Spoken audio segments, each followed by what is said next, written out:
오늘은 우리가 함께 말씀을 나누는 낙타와 바늘귀라고 하는 제목을 가지고 함께 말씀을 나눠보려고 합니다. 이 한동안 이 한국에서 유행했던 유머 시리즈가 있었습니다. 대개 이 유머 시리즈는 이 당시의 사회를 반영하죠. 또 풍자하고 또는 조롱하는 내용들이 그 안에 많이 담겨져 있음을 보게 됩니다. 혹시 여러분 들어보셨는지 모르겠는데 코끼리 냉장고에 넣는 것이라는 유머 시리즈가 있습니다. 참 오래된 내용 중에 하나인데요. 제가 오래간만에 어제 인터넷으로 한번 찾아봤더니 A4 용지로 한 13페이지 정도 되더라고요. 굉장히 많습니다. 코끼리를 냉장고에 넣는 것. 어떻게 보면 우리 한국 사회의 여러 가지 모습들을 반영하고 있다라는 생각을 갖게 되는데, 그 대표적인 것이 이 한국 사회의 이 상하 위계 구조를 일종의 풍자하면서 나온 말이죠. 이게 대학생들, 대학원생들은 특히 잘할 겁니다. 이 대학에서 교수들은 어떻게 하는지 아세요? 네, 조교를 시키면 알아서. 직장에서는 직장 상사가 누구를 시키면 됩니까? 부하 직원을 시키면 알아서 넣는다. 심지어는 교회에서도 담임 목사는 누굴 시키면 됩니까? 부교육자를 시키면 냉장고 안에 어떻게든지 코끼리를 집어 넣는다고 합니다. 그런 만큼 우리 한국 사회의 위계 구조, 상하 구조가 뚜렷한 것을 일종의 풍자하는 것입니다. 그것만이 아닙니다. 이 한국 사회는 법이나 이 정치에 대한 신뢰도가 아주 약하죠. 그래서 그것을 풍자하며 나오는 내용도 있습니다. 예를 들어서 법으로는 어떻게 하는 줄 아십니까? 이 코끼리를 그 뭐라고 부르죠? 자신의 권리를 갖지 못한 사람으로 인정을 하고 이 닭을 그의 법정 대리인으로 삼습니다. 그리고 냉장고 속에 법정 대리인인 닭을 대신 넣는 겁니다. 그러면 법적으로는 아무 하자가 없다라고 이야기합니다. 정치인들은 어떻게 하는가 하면 냉장고에 코끼리 코가 들어갈 만한 구멍을 내고 일단 코끼리 코를 집어넣습니다. 그리고는 사람들에게 이야기를 하는 거죠.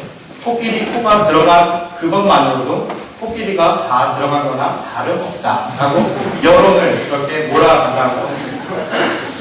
신앙적으로는 어떻게 하는가? 제가 보니까 그런 이야기도 있어요. 마가복음 8장 34절의 말씀을 코끼리에게 가르치는 겁니다. 8장 34절의 말씀은 예수님의 말씀이죠. 뭡니까? 나를 따르려거든 자기를 부인하는 거죠. 코끼리를 자기를 부인하기 위해서 달기나 믿게 만든다는 거죠. 그리고 냉장고에게는 뭐를 가르칩니까? 그리스도 예수의 사랑을 가르쳐서 모든 것을 품어 안도록 만든다는 거죠.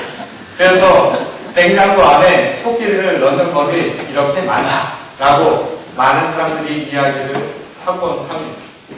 제가 오늘 그 이야기를 시작하는 것은 오늘 본문에 나오는 또 다른 비유죠.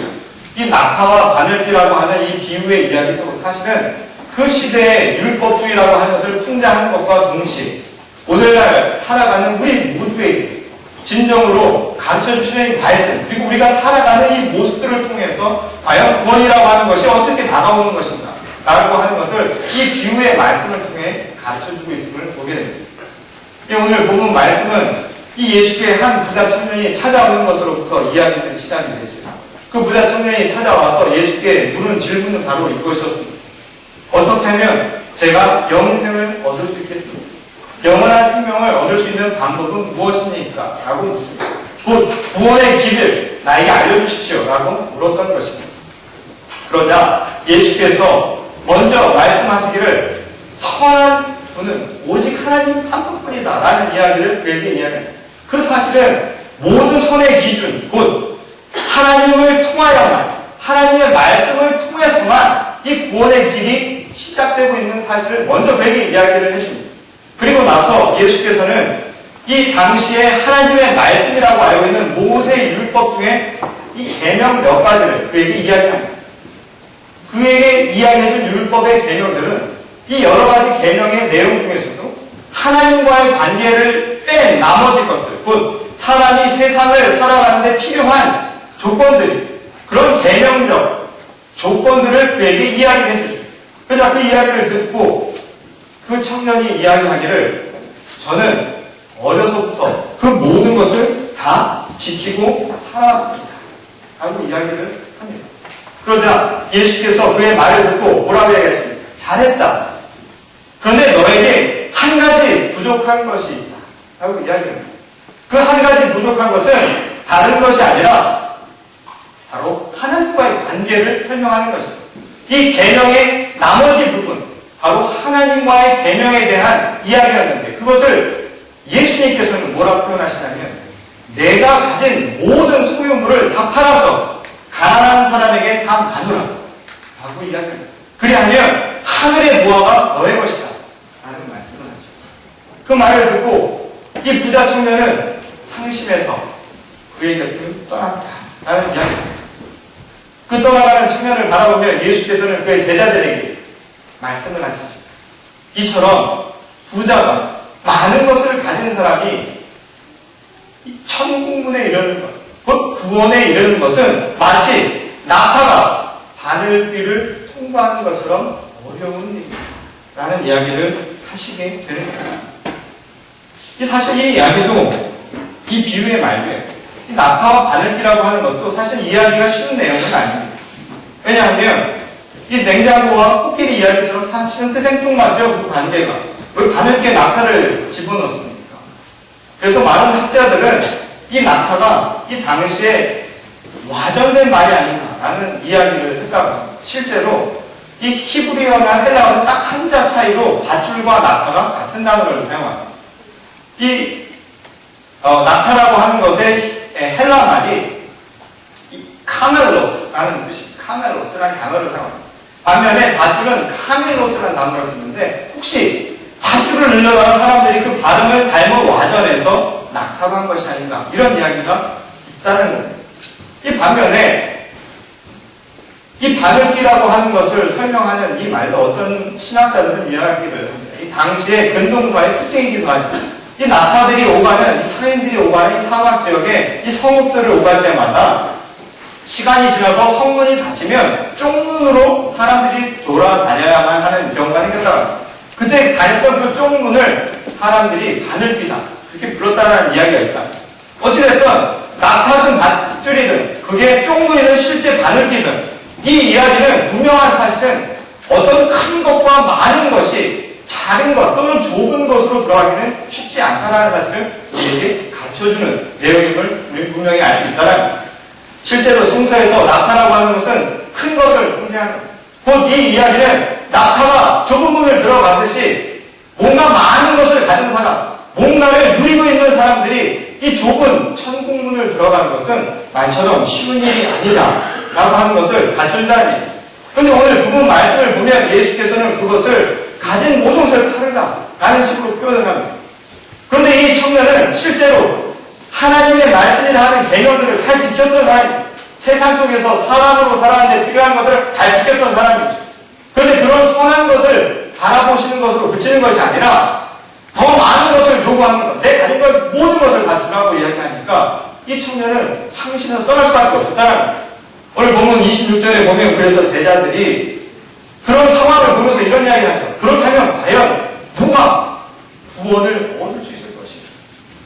한번 생각을 해보십시오. 오늘 우리에게 똑같은 질문을 예수께서 하신다면 그리고 너희 가진 모든 것을 다 팔으라 그리고 나중에 나눠주라고 이야기한다면 그것을 쉽게 받아들일 수 있는 사람들이 과연 얼마나 될 수 있겠습니까? 제자들 역시도 자주 섞인 말투로 서로에게 질문을 한 것입니다. 과연 누가 이것을 행할 수 있겠는가? 이 말을 다시 말하면 누가 과연 낙타를 이 바늘귀에 집어넣을 수 있을 것인가? 라는 질문이기도 하다. 오늘 우리는 이 낙타를 이 바늘귀에 집어넣는 것, 그 방법에 대해서 살펴보려고 합니다. 우리가 지난주 이 성찬의 예식을 함께 나눴습니다. 이 성찬식은 우리에게 이 낙타가 바늘귀로 들어가는 이 방법, 우리가 구원을 얻을 수 있는 방법, 바로 그 방법에 대한 단서를 우리에게 제공해 주었습니다. 예수께서 마지막 날 잡히시기 전날 밤 그의 제자들에게 떡과 포도주를 나누면서 그런 이야기를 하십니다. 이것은 너에게 주는 나의 몸이니 받아 먹으라. 그리고 포도주를 주시면서 이것은 내 언약의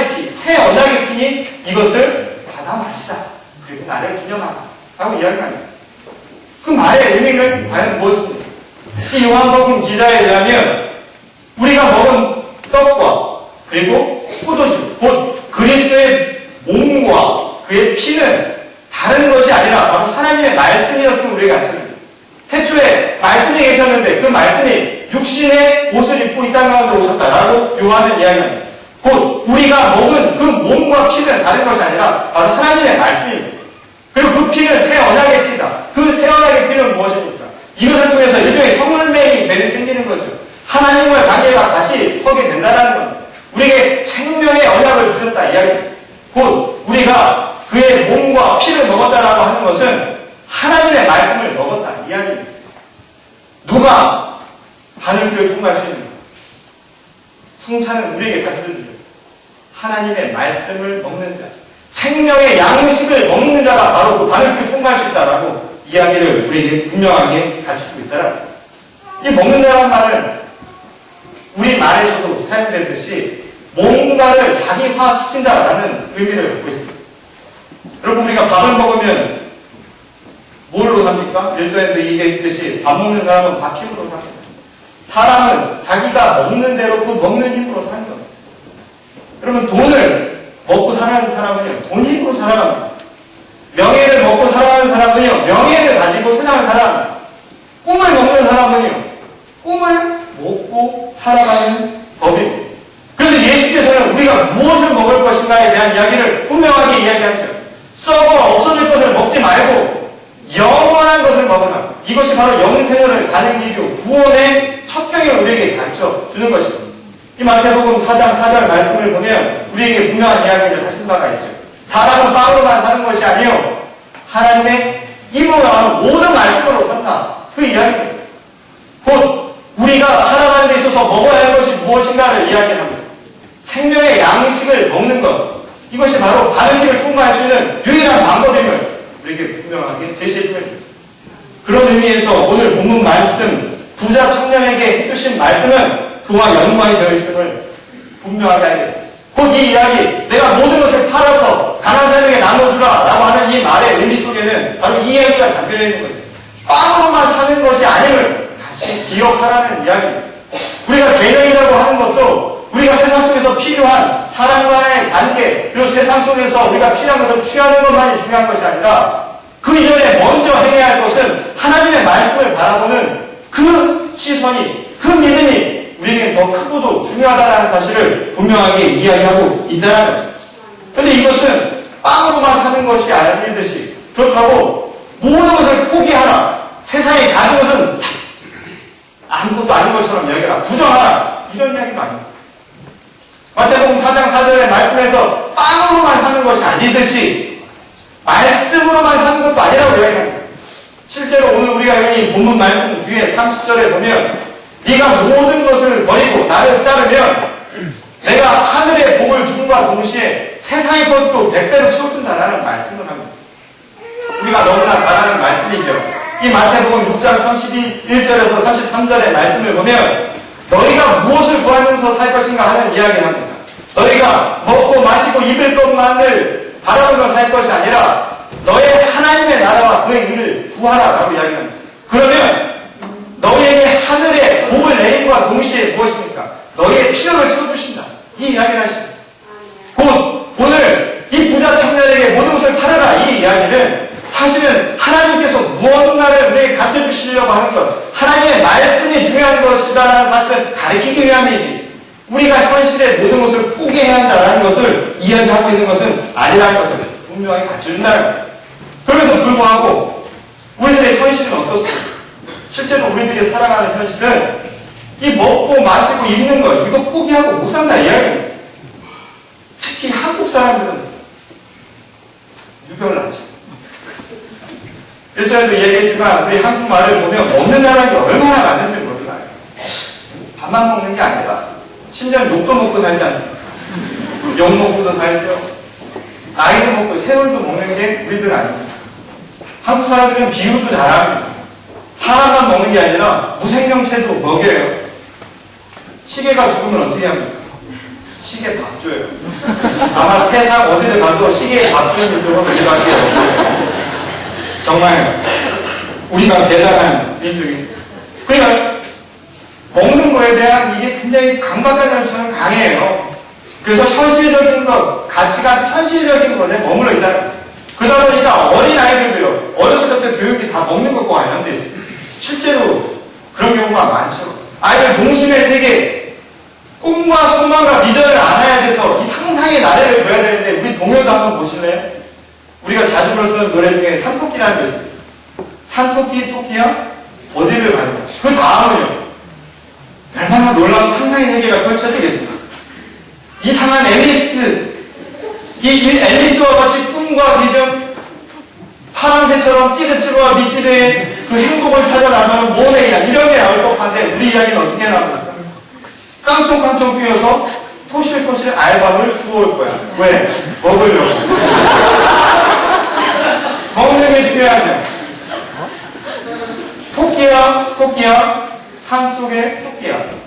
겨울이 되면은, 우리는 뭔가 겨울이 되면은, 묵사를 하고, 자신의 삶을 되돌아보면서 반성한 이런 이야기가 나올 것 같은데, 결국 묻는 질문이 뭡니까? 뭘 먹고 사냐고. 이게 웃는 얘기 같지만, 우리의 현실을 보면 전혀 틀린 말도 아니에요.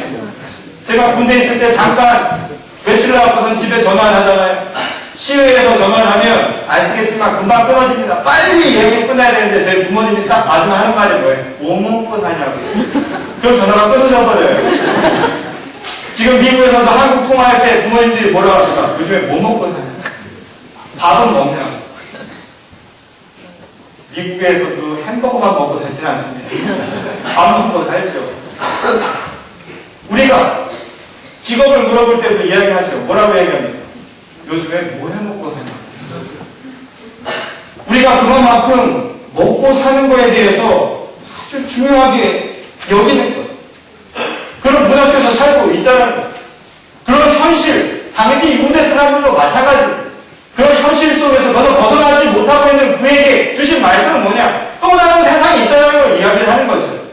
우리가 살아가는 이 세상의 참된 가치는 우리가 먹고 마시고 입을 빼면 그치는 게 아닙니다. 우리가 정작 살아가는 것은 그냥 우리 배를 채우는, 육신의 배를 채우는 걸로 끝인 게 아닙니다. 어제 먹은 건 오늘로 끝입니다. 영원한 생명은 그렇게 해서 나오는 것이 아니라 바로 영원하신 하나님의 말씀이 우리 안에 살아있을 때 바로 우리는 영원한 생명을 얻을 수 있다는 거예요. 그러니 그런 의미에서 오늘 예수께서는 그 부자 청년에게 이야기를 하고 있는 것이 바로 그것을 잊지 말아라. 너희가 가져야 할 것이 과연 무엇인가라는 것을 분명하게 잊지 말라는 사실을 우리에게 가르쳐주는 겁니다. 그게 중요한 것은 무엇인가? 곧 우리가 먹어야 할 주식이 무엇인가를 사실은 이야기하고 있다는 겁니다. 이것은 바로 우리의 신앙의 문제와 아주 결부되어 있다는 것이죠. 여러분 밥 먹기 전에 뭐 하세요? 식기도 하시죠? 기도하시죠? 네? 왜 기도를 하십니까? 기도는요, 식기도를 하는 이유는 다른 이유가 아니죠. 감사해서죠. 주신 게 감사해서 거저 먹는 거죠. 물론 내가 벌어서 하는 거지만 모든 것이 하나님의 손길이 아니고는 내가 할 수 없습니다. 라는 감사의 고백이면서 그걸 먹음과 동시에 하나님께서 우리에게 주신 생명의 양식대로 그 언약대로 우리가 이것을 먹고 마시고 할 때마다 하나님의 축복이 우리에게 임하리라 라는 우리의 기원이 그 안에 담겨져 있는 거예요. 그런데 믿지 않는 사람들에게 왜 식기도 안 하냐고 하면 뭐라고 얘기합니까? 일단 먹어보고 맛있으면 그때 가서 기도한다라고 얘기해요. 신앙의 차이. 결국 이 차이는 무슨 차이입니까? 관점의 차이.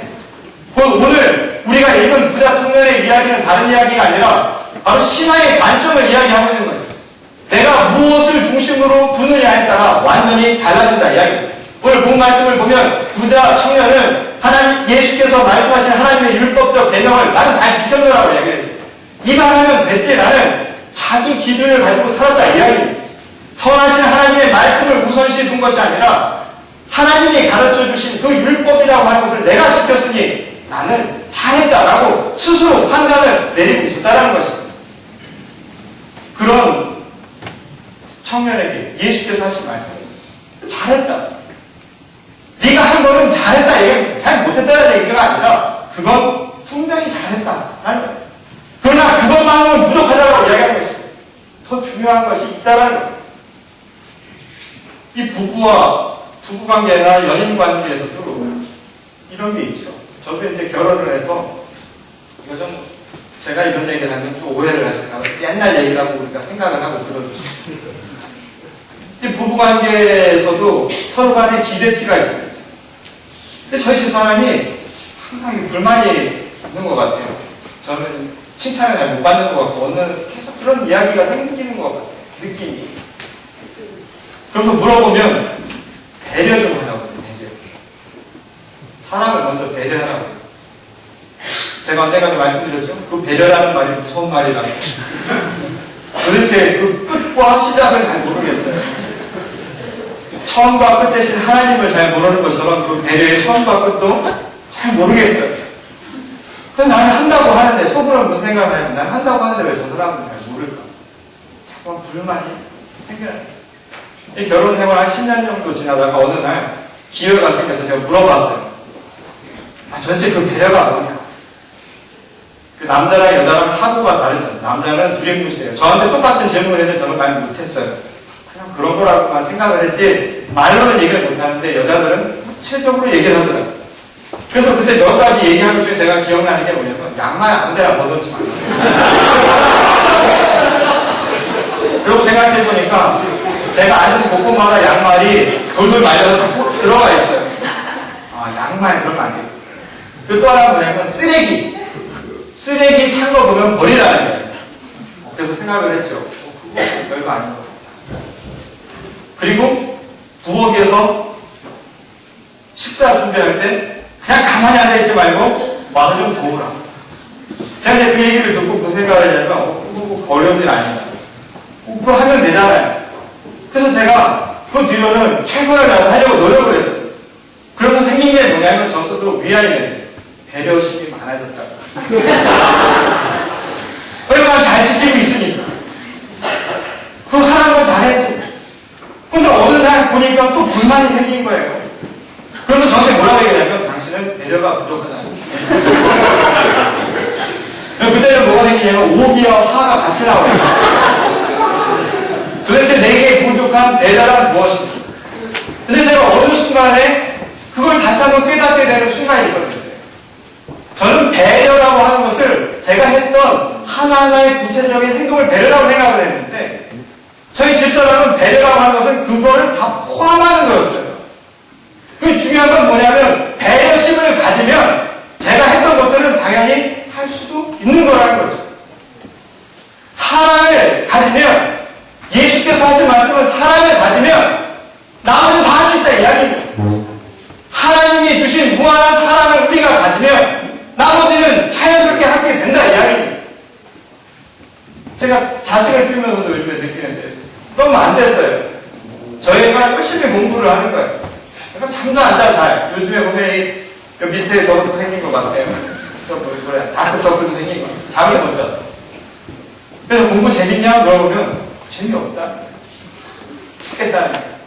우리 학생들한테도 물어보면 공부 재밌냐고 하면 재밌다고 하는 친구들이 별로 없어요. 그럼 억지로 하는 거야. 공부도요, 사랑해야 돼. 공부를 사랑하지 않고 어떻게 공부를 해? 공부를 사랑하게 되면요, 이게 좋으면 하지 말라고 해도 하게 돼요. 근데 저희 딸은 그럼 너 왜 공부하냐 그랬더니, 그러면 엄마 아빠가 좋아하니까. 얼마나 제가 사랑을 표현을 못했으면 아이가 공부하는 거 가지고 이게 잘하는 거라고 생각을 하는 거예요. 부모도 마찬가지죠. 부모가 사실 손가락 깨물어서 안 아픈 손가락이 어디 있습니까? 자식이 사랑을 못한다고 해서 사랑이 달라집니까? 아니죠. 사랑 속에서 그런 행동이 보이는 거죠. 행동 때문에 내 사랑의 척도가 바뀌는 건 아니다 이 말입니다. 자식도 마찬가지인 거죠. 부모의 사랑을 생각을 해보면 내가 사랑을 통해서 내 행동이 바뀌는 거지, 내 행동 때문에 부모의 사랑이 달라진다 생각을 하면 안 된다 이야기인 겁니다. 그러니 예수님의 말씀은 우리에게 분명한 사실을 가르쳐주는 거죠. 하나님의 사랑, 그리고 하나님의 말씀, 그 속에 살아있는 그 사랑을 가지고 오늘을 살라 이야기입니다. 너희가 먹고 마시고 너희를 살리는 것은 너희 육신을 채우는 것이 결코 아니라는 것을 우리에게 분명하게 이야기해준다 이야기입니다. 그러니 그걸 가지고 나누어서 살라 이야기합니다. 제가 좀 전에 이야기한 것처럼 우리 한국 문화에 좋은 게 되게 많아요. 먹는 거. 이 먹는 게 나쁜 데 쓰면 안 좋은데 이 먹는 거에 관련된 좋은 풍습이 하나 있어요. 우리 한국 사람은 먹을 때 어떻게 먹어요? 차고도 넘치게 먹어요. 그런 거 못 느끼셨어요? 우리 한국에 옛날에 쌀가게 같은 데 가면 콩 같은 거 이렇게 쌀 좀 달라고 하면 요만한 대빵 같은 데다가 담아줄 때 어떻게 담아야 돼요? 쓸어서 담아주죠. 근데 어차피 쓸어봐야 들어갈 수 있는 양은 한정돼 있는데도 계속 쓸어줘요. 그게 뭡니까? 사랑의 표현인 거죠. 저희 할머니가 밥을 푸시면요. 밥을 이만큼 싸서 무슨 제사밥처럼 이만큼 싸서 제가 혼자 자취를 할 때 저희 할머니가 오신 일이 있습니다. 근데 그때 친구들이 저희 집을 방문했는데 손주 친구들한테 대접을 하시라고 밥을 떠오는데요. 제가 깜짝 놀랐어요. 밥그릇이 작긴 작았어요. 작긴 작았지만 거기가 아이스크림처럼 이렇게 싸갖고 오신 거예요. 그래서 할머니 너무 많아. 애들 먹다가 큰일 나. 그랬더니 제 할머니가 뭐라고 하시냐면 먹다가 남기는 게 낫다는 게 부족한 거 그렇게 주시는 거예요. 그럼 밥을 다 먹고 났더니 커피를 가지고 오신 커피. 손주들한테 커피 주시려고. 저희 할머니가 그때 여든이 훨씬 넘으셨을 텐데. 손주 친구한테 주시다가 그때 거의 90이 나 되셨을 텐데, 허리도 90도로 굽으신 분이 커피를 가져왔는데, 커피를 꽉 치워서 오니까. 커피창이 꽉 치워서 오니까 어떻게 되겠습니까? 허리는 굽어, 손은, 청년이 몰랐던 게 뭔지 아십니까? 그 부자 청년은 자기의 기준, 세상의 기준으로만 살았습니다. 그래서 내가 배부르면 된다라고 생각을 했죠. 여러분, 자기 사랑은 자기를 사랑해야 합니다. 그래서 나를 사랑해야 한다고 생각하는 사람들, 그런 사람들 조심하십시오. 진짜 자기 사랑은 뭡니까? 나를 사랑하는 건요. 모두가 내가 되는 겁니다. 너와 내가 구분이 없이 나를 사랑하는 그 시작이 바로 하나님의 나라의 시작입니다. 그러니 예수께서 이야기한 건 무엇입니까? 하나님의 사랑은 차고도 넘치니 네가 세상의 것으로 모든 것을 채운다 생각하지 말고 함께 나누라 이야기입니다. 5명이의 기적이 날마다 우리 가운데 열려져 있다 이야기입니다. 그러니 100배, 1000배, 10,000배의 축복이 그 안에서 일어나게 되는 것입니다. 바로 그 이야기를 부자 청년에게 오늘 하고 계셨다는 겁니다. 어쩌면 그 부자의 모습은 우리 자신의 모습일 수 있습니다. 제자들이 우리는 과연 그렇게 살 수 있을까 질문한 것처럼 오늘 우리 스스로가 질문하며 살아가야 할 질문일지도 모릅니다. 그런 우리들에게 예수께서 해답을 주시죠. 우리를 낙타의 길을 가셨습니다. 여러분, 낙타가 어떤 모습입니까? 낙타하면 떠오르는 게 뭐세요? 사막의 낙타는 항상 뭔가를 지고 갑니다. 짐을 지고 간다 이야기입니다. 근데 낙타가 지고 가는 그 짐이 누구 겁니까? 낙타 겁니까? 아니죠. 다 다른 사람의 겁니다. 그 다른 이의 무거운 짐을 지고 살아간다 이야기입니다. 불필요하다 이야기입니다. 그 자체만으로는 살아가는데 좁은 문을 통과하기 위해서는 그건 다 내려놓아야 할 것들이다 라는 이야기입니다. 그러면서 우리에게 말씀을 하시죠. 마태복음 11장 28절에서 예수께서 낙타와 같은 우리 인생에 주시는 하나님의 말씀입니다. 수고하고 무거운 짐진 자들, 바로 낙타들아, 바로 우리에게 하시는 말씀이죠. 다 내게로 오라. 내가 너희를 쉬게 하리라. 이 쉬게 하리라는 말이 영어로 뭡니까? rest죠. 여러분, 식당을 영어로 뭐라고 하세요? 레스토랑. 레스토랑의 어원이 rest에서 나옵니다. 쉬게 하는 거. 쉬게 하는 거. 그곳에서 우리를 먹여주신다 이야기입니다. 우리가 정말 먹어야 할 건 뭡니까? 다 내게로 오라는 하나님의 말씀입니다. 낙타가 바늘길을 통과하는 것 여러분 아시겠습니까?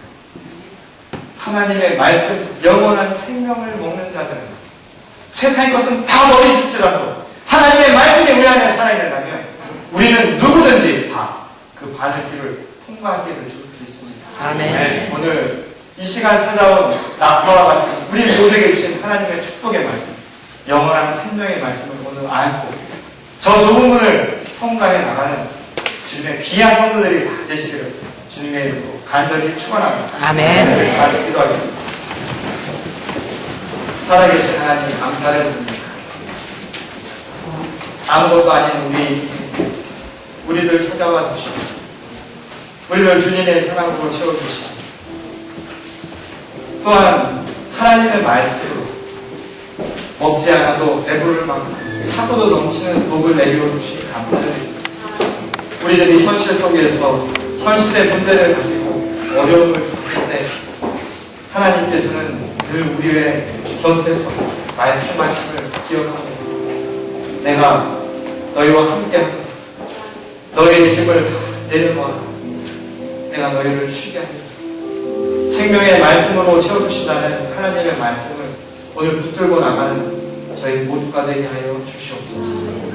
하나님, 우리가 가야 할 길이 저 좁은 문을 향해 가는 길입니다. 때로는 그것이 세상 속에 고통스러운 일이 될 수 있을지라도 하나님, 결국 흔들림 없이 그 길을 완주해 나갈 수 있도록 도와주시옵소서.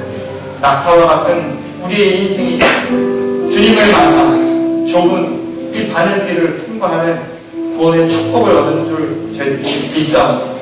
그 믿음 변치 않고 오늘 하루하루의 삶을 하나님 앞에 충성스럽게 살아갈 수 있도록 도와주시옵소서. 하나님, 하나님의 사랑을 바라보며 하나님이 우리를 얼마나 사랑하시는지 순간순간 매초 매 시간을 하나도 헛되이 보내는 것이 아니라 정말 모든 것을 주님의 뜻대로 사랑 가운데 두셨다 하셨사옵니다. 저희도 그 믿음으로 우리에게 준 하루하루 매 순간을 참으로 복되게 살아갈 수 있도록 도와주시옵소서. 사랑 속에서 행하게 하시고 모든 것을 사랑하면서 저희들에게 맡겨진 일들을 다 감당해 나가시는 저희 모든 성도와 이 믿음의 공동체가 되게 하여 주시옵소서.